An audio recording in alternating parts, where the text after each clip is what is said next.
I can't tell if anybody is there. 7, good.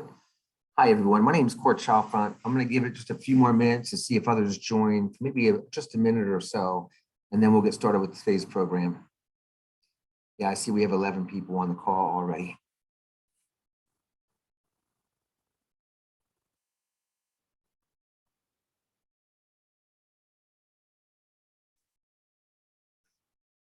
And if you're just joining us, we're just giving it about 15, 20 seconds for a few more people to jump on.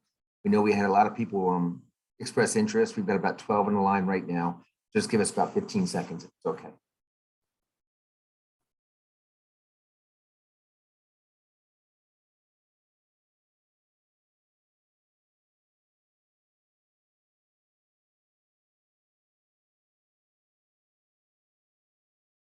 Okay, no problem. Looks like we're holding at 12 people, so we're going to go ahead and get started. Respect everyone's time. My name is Court Chalfant. I'm the first chair of the Government Relations Committee for the American Association of Private Lenders. Today's short meeting is really to make you aware that the Consumer Financial Protection Bureau has an open comment period relating to HMDA. That's the Home Mortgage Disclosure Act that if you're a private lender, you probably know about because it affects you. And for many of our members, it pretty much affects everyone. So as on the line is Kat Hungerford. She's currently in the background, quiet, but she's going to jump in to rescue me if I have technological problems, and also to help with questions and comments. Matt Gunter was going to be presenting with us today, but he had something come up at the last moment, and so it's just yours truly. Look forward to giving you lots of information you can use going forward. Why we are here, as I said, the Consumer Financial Protection Bureau has an open comment period specifically dealing with HMDA, and the period closes on January 21st. So the American Association of Private Lenders and our committee wanted to make sure that our members were aware of what that means, how to comment, and perhaps some thoughts on what you may consider commenting about. In the next 15, 20 minutes, I'll provide a background on HMDA very briefly. There's a lot of history here, so I'm not going to cover it all. I don't want to bore the heck out of you, but I do want to give you enough information that you feel comfortable in where to go to get more info. All of our slides will be downloadable. So everything you see on the slides today, even if I don't touch on it or read through it, you can have it at your fingertips by the click of a mouse. 1, generate comments is our purpose. 2, provide background and resources. 3, I'm going to show you how you can comment. And finally, 4th, hopefully you're going to be inspired to actually log on to the government website and make comments of your own. HMDA background, it goes back to 1975, and it specifically is Title 12. I can't see the chapter because it's hidden behind your mugshots. But in any event, 1975, the US Congress found that some depository institutions contributed to the decline of certain geographic areas by not fairly providing mortgage financing opportunities to residential home buyers. So they decided in their wisdom to initiate a program of data collection. And that's essentially what HMDA does. It requires mortgage originators, mortgage lenders to accumulate data on their borrowers and report that data annually, if not more frequently, depending upon your size, to now the Consumer Financial Protection Bureau. Briefly, there were in the original legislation exemptions that dealt with depository institutions and credit unions.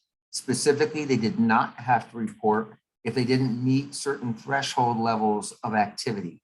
Back then, it was 500 closed-end loans in each of the prior 2 calendar years, or 500 open-end credit facilities in each of the prior 2 calendar years. Those numbers have changed, and we're going to touch on that in a few minutes. The gist of HMDA as it relates to our membership is that it mandates all of us to collect and report information.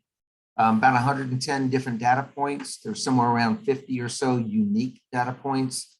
So if there's an applicant and co-applicant, you get an idea why there can be more than one data point for what is otherwise a unique data point. The federal government uses the data to identify predatory or discriminatory lending practices in residential mortgage markets. emphasize residential mortgage markets. It used to be that in 1975, the data was collected and parsed according to type or purpose of loan. Was it for the purchase of a home? Was it for the renovation of a home? In 2015, it changed. It was no longer based upon purpose alone. It became based upon dwelling. And when they did that, it brought all of us as private lenders in the domain of the Consumer Financial Protection Bureau. Thirdly, the government uses the information presumably to determine and assist with initiatives, government investment initiatives, how they reinvest back in the community. So basically the allocation of resources. Incidentally, I'd like to point out we have a chat feature and a question feature, Q&A. I'm going to race through a lot of this material, probably too quickly because I naturally talk quickly, but I want you to know you can raise a hand, you can put in a question, you can chat anytime, and Kat's going to help me identify those questions as you present them. So we're happy to stop this little mini presentation and answer your specific questions as we go. Just use the chat feature, the question feature as you see fit. Okay, continuing, I'm not going to go through all of this detail, but you can see the act was started in 1975. It had 22 data points and exemptions that have 500 threshold. In 88, the act was broadened to capture more depository institutions. In 89, it was expanded again and added non-depository institutions. I don't know about you, but our company, which is a private lending entity out of Austin, Texas, we're a non-depository institution, which means CFPB covers us. Rule writing was transferred to the Consumer Financial Protection Bureau in 2011 as part of Dodd-Frank. In 2015, the CFPB decided to initiate additional rules. The number of data points at that time was expanded to 110. The exemptions were reduced to 25 25 closed, it should say, closed end, or 100 open end loans. And that's the point in time when private lenders report in to their domain because of the use of the word dwelling, the distinction as to dwelling unit as opposed to purpose alone. In 2017, the CFPB adjusted their 25 and 100 threshold temporarily.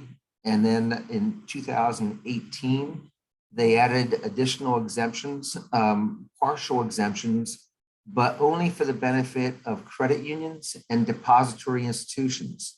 In other words, in 2018, they said, if you, depository or credit union, don't originate at least 500 open lines of credit or 100 closed mortgages, if you don't meet that threshold, you don't have to collect the data and don't have to report. Guess who was left out of that? Private lenders. Non-depository institutions were left out of that opportunity for an exemption. Okay, today they have a comment period. It's closing on January 21st. They are soliciting input, and frankly, it's a big reason why we're here today, is to make you aware of the fact that A, they're soliciting input on how this HMDA requirement impacts you and your business, all of us in AAPL, and more. So we're going to help you with that momentarily. Here's the official announcement. It can be found through the CFPB website. Don't worry about it. We've made it easy for you to get there. And what do they want to know? They want to assess the effectiveness of a 2015 rule. Now, FYI, that 2015 rule was amended in 17, 18, 19, and 20. When we say the 2015 rule, it basically is the rule that's recognized. And it includes those amendments through 2020. So just vernacular, if we say 2015 rule, it's all the way up to date through 2020. So they want to know was it effective? And they're specifically looking at what they call institutional coverage and transactional coverage. It's funny, I can't figure out what the hell they mean by institutional coverage, but my best, and I've read hundreds of pages of their nonsense, sorry, but to the best I can tell, by institutional, they're talking about depository versus credit union versus non-depository entities. The transactional coverage, we know for sure, is that threshold, 100, 200, 500, all numbers that have come up in varying points of time. So they want to know, should they change their rules or keep the rules as it relates to depository and non-depository and credit unions? And should they keep the numbers they currently have in the books, which is 100 closed end, and it's as of January 1st, 2022, the open end will drop from 500 to 200. Okay, so that's a question for you.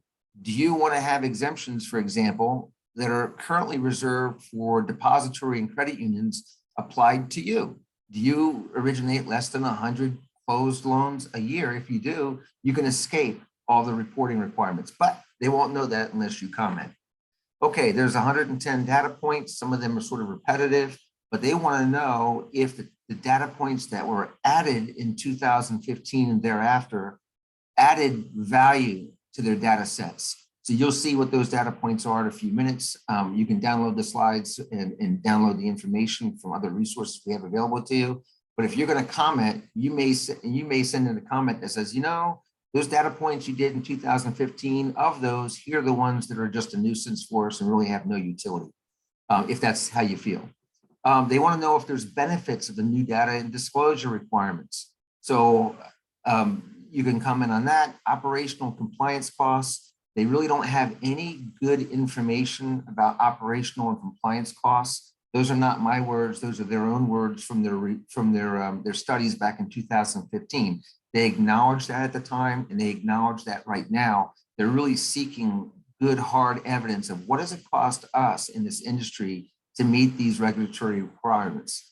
So if you've got that data or can get it internally and you're willing to report it in your comments, they would definitely like to have that. Hopefully it'll add weight to our argument as well. Okay, there's specific questions culled from their 33 pages of requests for information that they published are, have their rulemakings, A, improved upon the data collected, B, reduced unnecessary burden on financial institutions, C, streamlined and modernized the manner in which institutions collect and report the data. In addition, they're seeking, as I said, more robust evaluation of costs and benefits. I see we've got somebody in the chat. It looks to me like it has to do with, go ahead, Kat. That was me. I was just sharing with the group. We have the official link to where you can submit comments, and more information are now live on Aapl for following the webinar. Sweet, thanks. Okay, let's.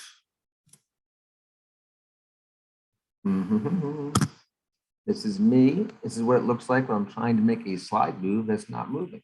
There we go. Okay. It looks like there we go. Okay, you may be interested to know, what is AAPL's official position?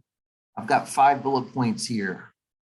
First, in no particular order, HMDA should not apply to private lenders. Why? Is the distinction between consumer and business loans. Prior to 2015, HMDA applied to consumer loans. After 2015, with CFPB in charge, they broadened it to the use of the word dwelling, which pulled us in. So our basic position is that HMDA should not apply to us. It was never intended to apply to business purpose loans. CFPB feels differently. It's important to note our borrowers, as you know, do not generally occupy the property. And so who are we really protecting here? Next, unequal treatment. I moved quickly over the fact that there are exemptions and partial exemptions. Actually, I touched on exemptions. I did not touch on partial exemptions, but there are partial exemptions that suggest that if a depository and credit union does not meet certain thresholds of activity, they can report less than all of the 110 data points. Guess what? That opportunity for a partial exemption, just like the opportunity for the full exemption, are likewise not available to non-depository institutions like private lenders. So that may be that is a reason why we're suggesting unequal treatment. It's a great area for commenting. There have been instances where the discussions and actually past cases were smaller balance sheets. Well, I'm sorry. In our case, we have vast majority of our members have much smaller balance sheets than what you'd find in a deposit in a banking or a credit union organization, and yet we have substantially higher compliance costs as a result. Third bullet point on our official position: if private lenders must be subject to HMDA, then there ought to be limitations on who HMDA would be applied to. So this is back to the concept of exemptions, except in this case, we're suggesting that there be an asset test or a loan volume test, at least 200 million in assets, for example, and at least 500 closed-end loans. So that's, if you don't meet those thresholds, the AAPL position is you shouldn't have to report. So small companies, small groups. Two additional positions that we have. There are many data points that are not applicable to private lenders. For example, we tend to lend to legal entities as opposed to individuals, and a legal entity does not have a sex or an ethnicity or a race. Since much of the HMDA data is gathered to safeguard the interests of protected classes, well, if we're not reporting the protected class characteristics, how can the data be useful? So many of these things don't apply. Let's streamline the fields if we must report. And the fifth point here, lost utility and distorted data, kind of touches on that. It's a similar point. If we're reporting NA on many of these protected class characteristics, then isn't our data, I mean, what utility does our data have? Aren't we really going through all of the brain damage and burden of generating reports and tracking it and so forth with really no utility? That's a position of AAPL that I personally agree with strongly. Okay, finally, we're corrupting data sets. Since our data sets are being submitted are partial, not complete, really we're just kind of distorting the information that's being reported overall to the CFPB. Okay, you've got your own comments and your own axe to grind perhaps, or maybe you support the CFPB initiative, I don't know. But you can download our slides. Here are some thoughts that may prompt you in thinking about what comments you might want to make.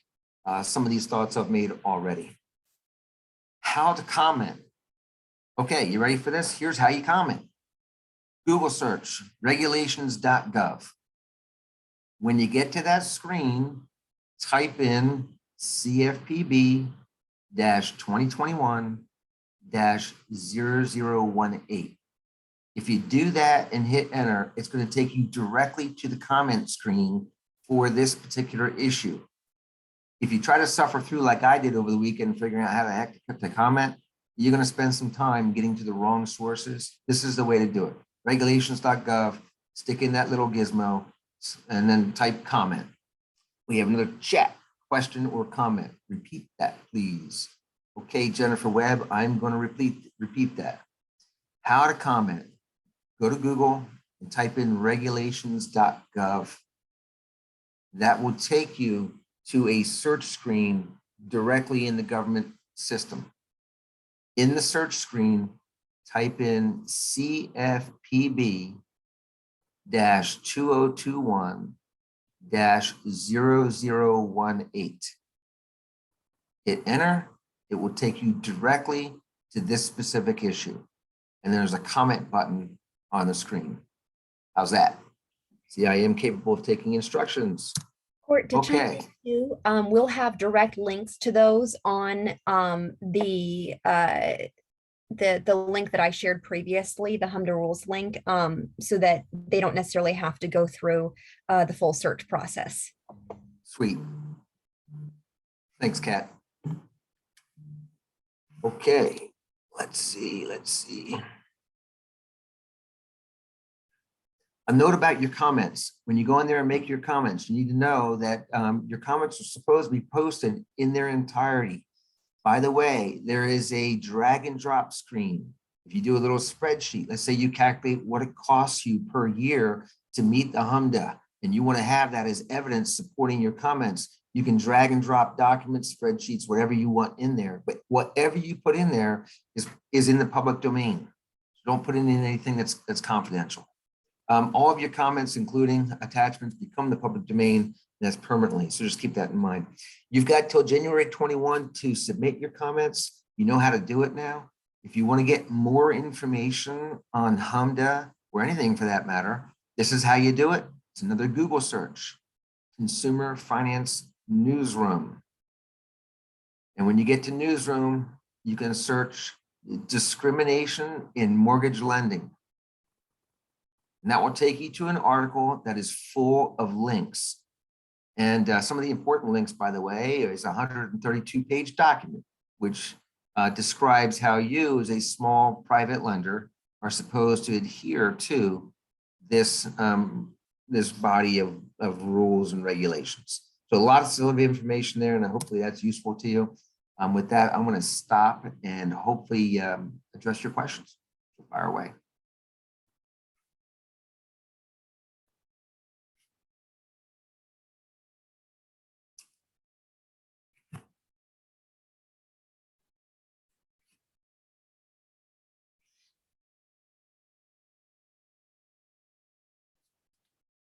I don't know if anybody has comments. I don't know if anybody has found this useful.